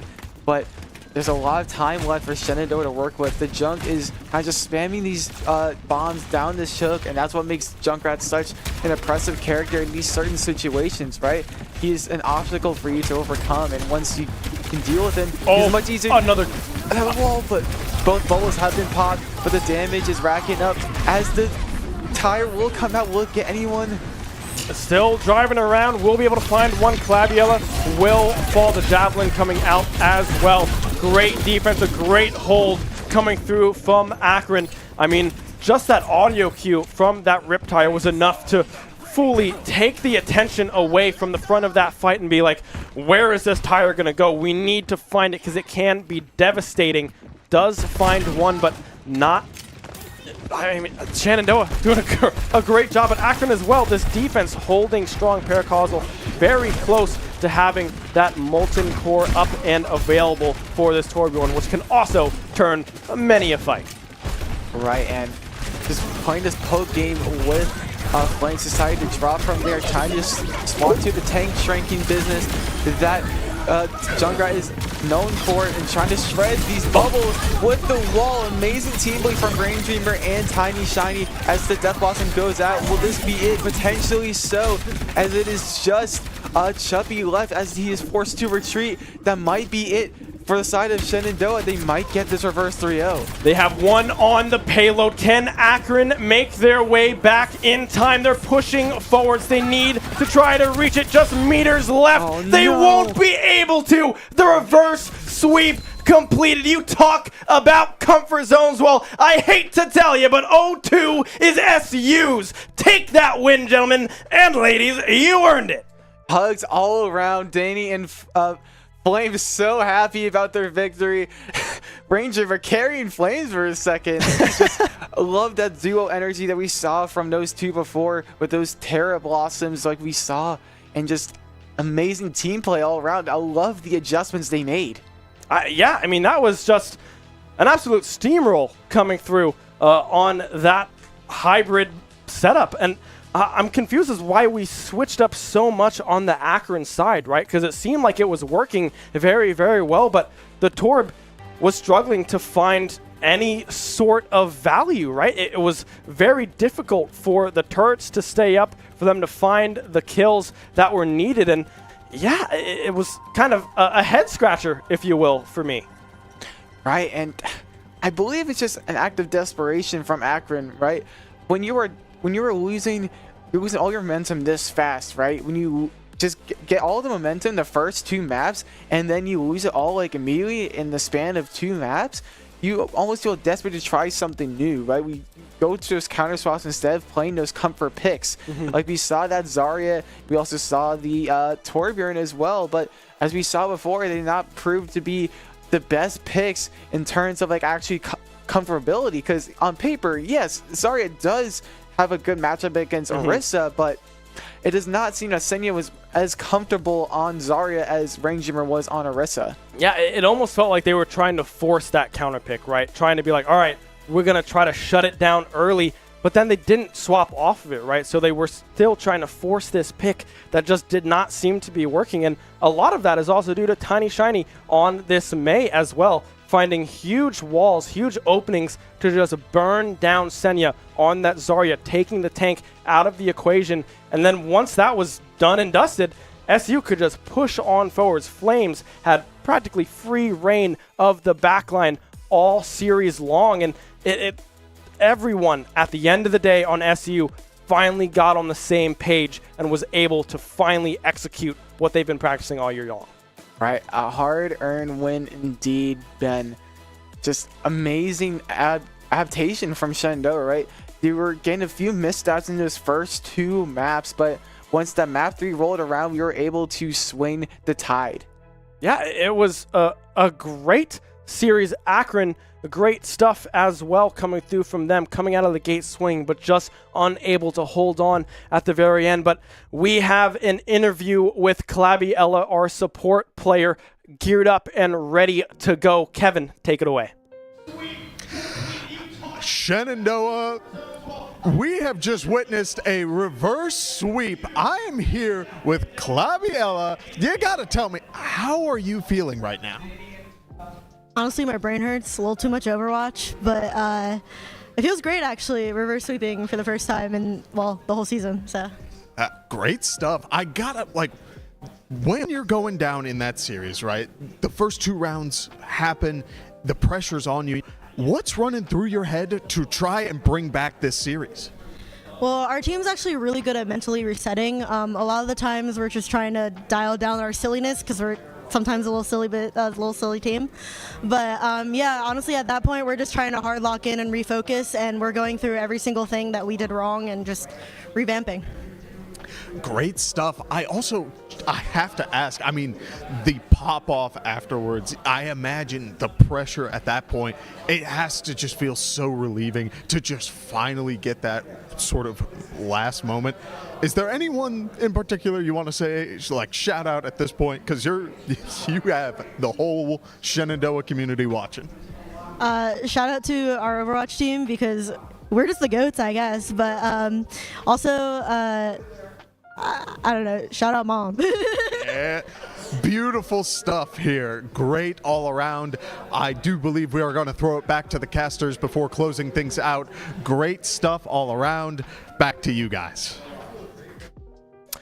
Thank you so much, Kevin and Clabiella Abby, for that great interview. I'm glad you guys are feeling good, right? Because that was a very, very close series. But, man, I need some water after that one. That was a long one, and, man, was it close through and through.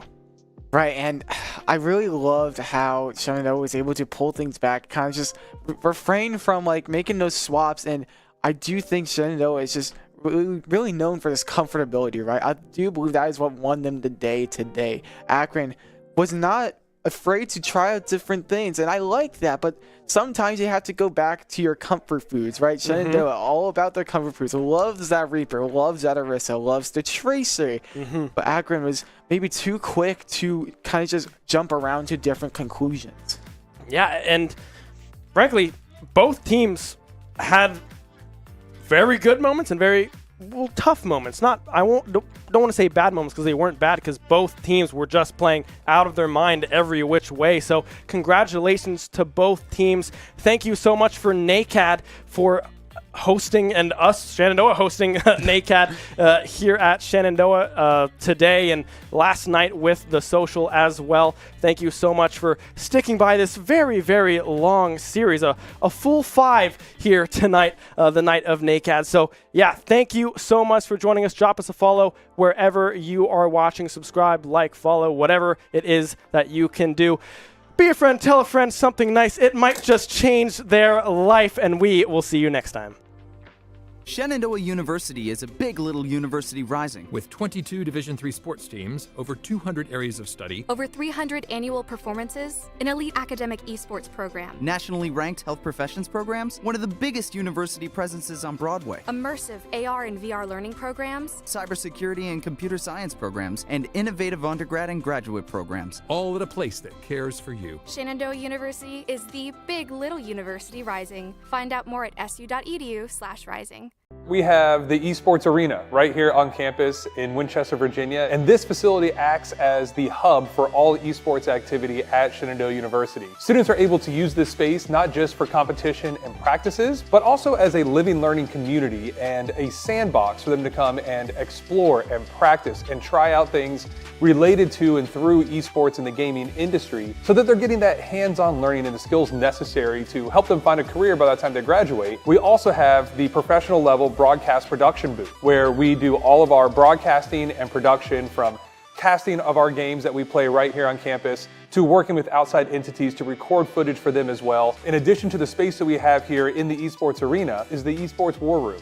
Our students get to use that space for studying, but also outside projects. So our students get to use this space for professional development and the academic side of our esports program, which is such a critical component to go with that competitive element that we have. So we combine all of our facilities at Shenandoah University with competition, community, and career preparation. We have over 250 days of programming, and there's something for everybody, and we want you to be part of it.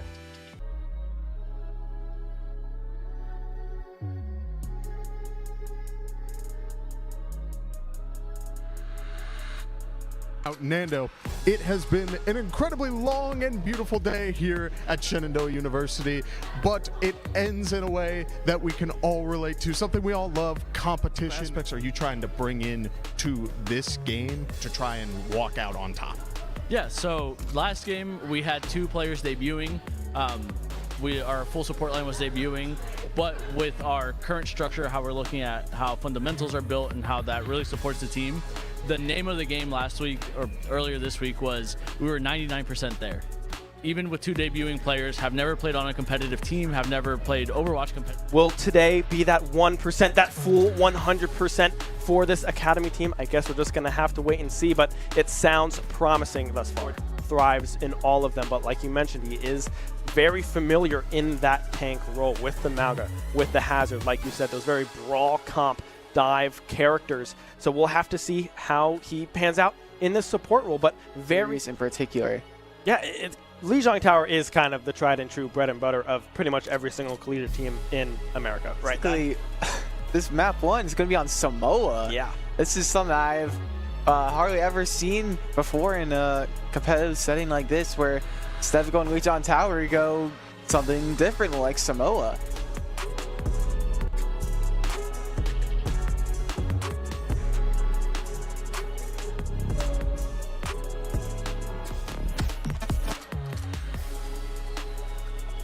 Oh, hey, I didn't see you guys there. Sorry about that. But yeah, it's going to be interesting. I'm very fascinated to see where Sin kind of lands in this roster, right? Like I said before, map 1 is going to be on the Samoa map. We do not get to see very often compared to the oh so popular Lijiang Tower. On Akron, almost going down, but now we see Tiny Shiny already getting poke into the backside, being the pest that she always is on of Rain Dreamer, and Flames does go down. Means the first cap of this point will go over to Akron. Worried about the Nano. Kiriko's popped. The High Noon popped as well. Will find one. Sin will fall. Senya putting the team on their back after what was a great start for SU. They crumble at the feet. Staying alive. High Noon is popped. The Orisa is tired, sleeping in front of Akron, but unable to find any kills. Now overtime. The cap was transitioned. Para-casual with an ult in the backline. Done and dusted unless Flames can get to that point. No, he cannot. 100% on the percentage. Akron take the first cap. The Reaper on the side of Akron going dangerously low will finally fall. Flames, Rain Dreamer as well finding the Sojourn. This is a great fight and a great start to this second point here for SU at the first cap. Tracer's really good at just diving these DPSs in just these backline characters. Cassie is one of those characters that can just available, but Flames able to find one. The High Noon will be stopped. The Javelin is absolutely beautiful from Rain Dreamer finding 2, who's the back end of that fight. From the Kiriko or Ana, but the triple on that Death Blossom from Para-Casual as they were able to get healed while during the ult. Shenandoah going down. Sin will follow Akron. Only Sunwolf will fall, will respawn, and now does anyone get close enough to touch? No. Map number 1 will go Akron's way. Aggressiveness with Flames as he was able to get 3 of his own kills with that Death Blossom and take out another before going down to win the fight. Yeah, and frankly, that was the turning point of that entire map, right? That we see a DPS change to come through. I would expect Flames to stay on this Reaper, but we know Tiny Shiny does have a Venture kind of in the back pocket that can do some damage as well. Our team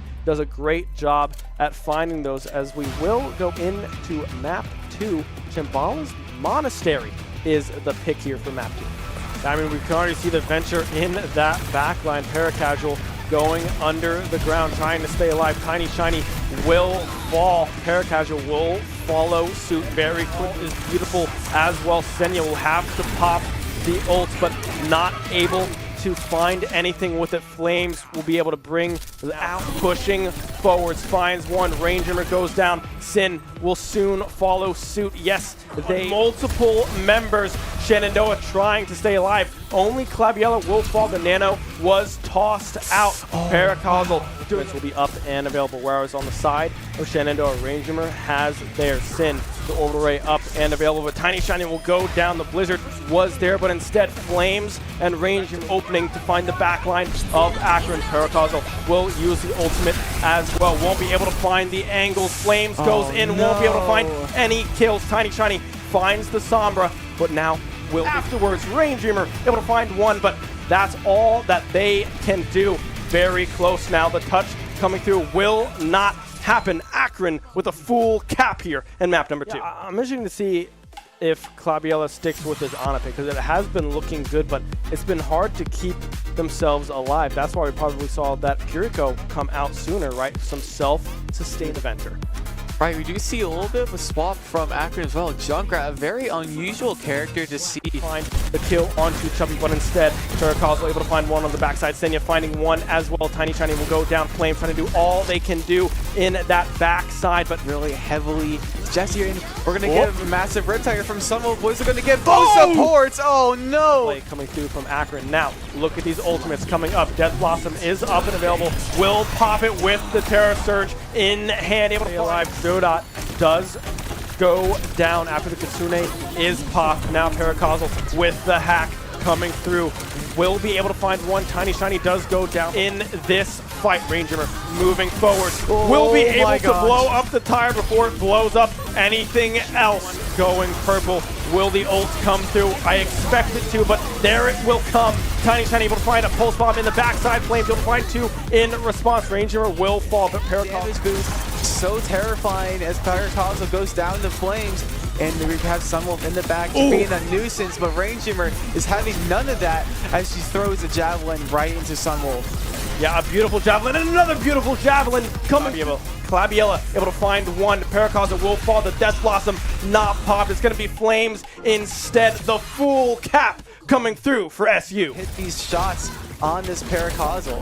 Yeah, Rainjimmer now going to bed as well. Will be sent back to the respawn. The timer is going down, or currently on overtime, but the cart is still pushing, which is not what you want to see from Shenandoah. Oh, Paracausal able to get Claviella as well on the back end of this fight. The respawns are a lot of those bullets. Echo, not a hit scan character, but will be able to find the kill before L gets rained onto the backside of Shenandoah. Now it's Flames instead, turning the tides. A full-blown Death Blossom finds two, and Akron's push is stopped in their tracks. But look at Flames on this backside, still able to find all of these kills. Tiny Shiny as well. The DPS is coming alive for Shenandoah. Senya going down as well. Mantra to take out with that Death Blossom, taking out Paracausal as Chubby goes down to Tiny Shiny. Akron has no supports to speak of. Claviella will fall. Rainjimmer put to sleep, and now Senya beginning to run through the backside. But Tiny Shiny coming up huge, finding two, will fall.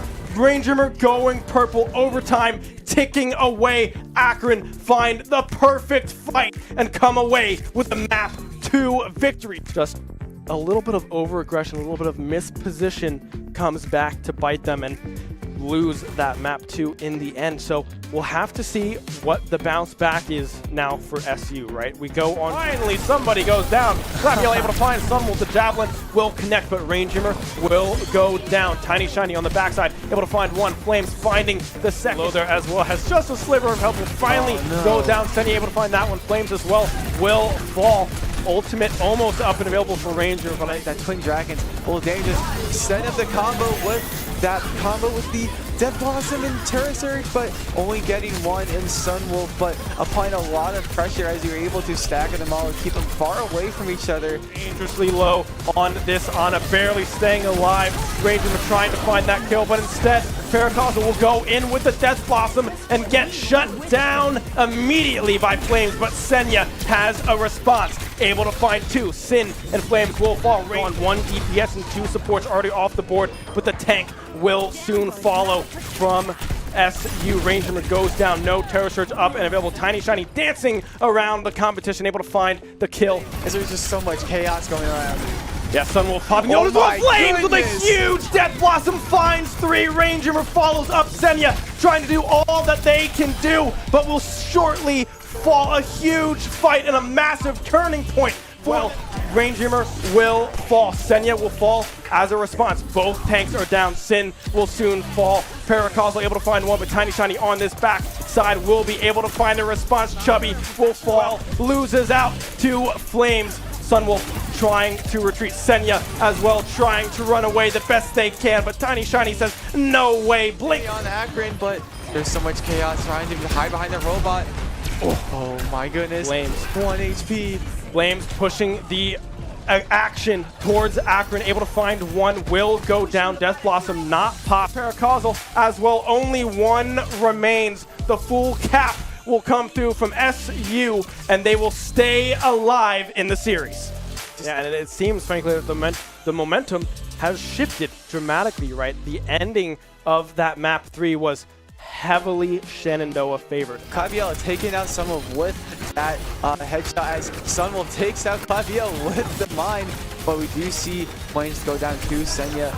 Ranger trying to apply as much Coming through Flames, the Sumatra as well doing a whole lot of work on the side of Akron. We'll be able to find one on the backside with the pulse bomb from Tiny Shiny, but as well, we'll be able to find some value. Senya able to find one on the backside in that ultimate. So big, so strong. Ranger were trying to stay alive, but will be able to do so. It's Flames able to find the kill on the Paracosm, but Senya instead will turn with 50% on the board, trying to set up this combo right here, but might not work. Is working out very well actually as Tiny Shiny and Claviella take out 3. Sune coming through from Kibby. All the support is gone from Akron. Flames coming up huge, able to find 2. Tiny Shiny as well. The duplicate coming through onto the Ramatra, able to find kill after kill. The overtime will tick over, and now the flashpoint is tied at 1 apiece. The landmine will be tossed out and popped, but it won't last for long. Sunwolf able to find 1, but Tiny Shiny and Flames. Here comes the Riptide, able to find 1.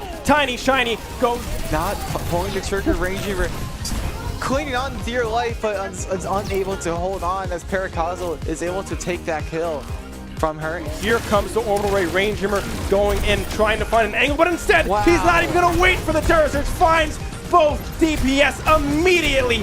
Flames. High Noon is active. Who will get caught body blocking the High Noon with the Ramatra, but 2 wolves go down. No DPS from the side of Akron, but Tiny Shiny will try to echo duplicate the Senya, but that will go off, and Shenandoah winning that 3rd point. Paracosm living on your life, getting another Death Blossom select. Flames just unable. By Flames, Sunwolf will fall as well, and now the Lucio running for their lives, but Flames able to find that one. The boop as well. Spin to win, baby. The Javelin will connect, but Chuppy and Senya find 2. The front line is dead. The High Noon finds another. Tiny Shiny will go down. It looks like it's going to be a complete team wipe, a team kill in favor of Akron.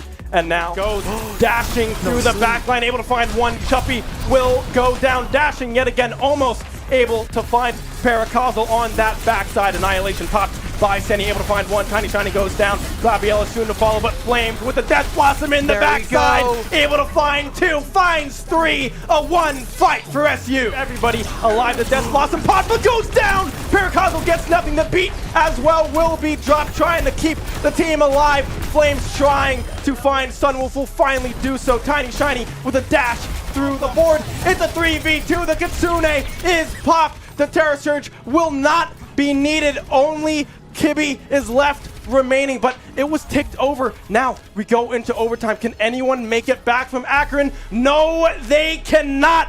Baby, we're going the distance. Map number 5. SU, stay alive. Ranger has to run away. Javelin Stone left and right, landing every which way, but finally Paracosm able to find on a sliver of health. Could be losing 1 HP, but Kibby about taken out. Barely missing that shot. TPing away from that Terror Surge. How daring from Flames. Yeah, I mean, will she go for it? I'm not quite sure just yet. Yes, it will finally come out, but the Orbital Ray was already popped by Chuppy. Now the Terror Surge on the side of Sunya will be able to pull in a lot of damage. Flames finds 1, but Ranger will fall. Now it's up to the DPSs. Can they find the kill? Use Orbital at this point, but Sunu will be trying to come out, trying to stop any extra momentum. But will that be enough? Who knows? As Tiny Shiny takes out 2 with Claviella.